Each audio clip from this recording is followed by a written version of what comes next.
நிறத்துல கம்பீரமான தோற்றத்துல அமர்ந்திருந்த முனீஸ்வரனுக்கு பக்தர்களால 500 லிட்டர் பால் அபிஷேகம் செய்யப்பட்டிருக்கு.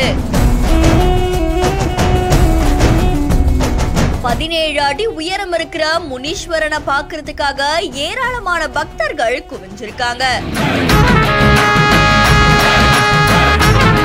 வெகு விமர்சையா நடந்த 32ஆம் ஆண்டு ஆடி திருவிழா.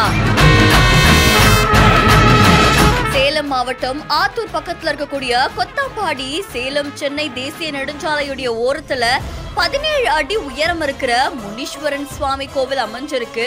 இந்த கோவில்ல விநாயகர், கருப்புசாமி, சமயபுரத்து மாரியம்மன் அப்படின்னு பல தெய்வங்கள் அங்க இருக்காங்க.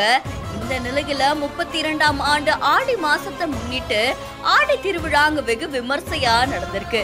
இதுல ஒரு பக்கம் பொங்கல் வச்சு கிடா வெட்டுதல் நிகழ்ச்சி நடக்க, இன்னொரு பக்கம் 17 அடி உயரம் இருக்கிற முனீஸ்வரனுக்கு பால் அபிஷேக நிகழ்ச்சியும் நடந்திருக்கு. இதுக்காக அங்க ஏராளமான பால் குடங்களை நிரப்பி வச்சிருக்காங்க. இந்த நிகழ்ச்சிக்காக அந்த பகுதியை சுத்தி இருக்கக்கூடிய ஏராளமான கிராம மக்கள் வந்திருக்காங்களாமா. அதை தொடர்ந்து 500 லிட்டர் பாலை முனீஸ்வரன் மேல ஊத்தி அவங்களுடைய நேர்த்தி கடனை செலுத்திருக்காங்க. பால் அபிஷேகம் முடிஞ்சதுக்கு அப்புறமா வண்ண மலர்களால அவங்களை அலங்காரம் பண்ணி மகா தீபாரதனையும் காண்பிச்சிருக்காங்க.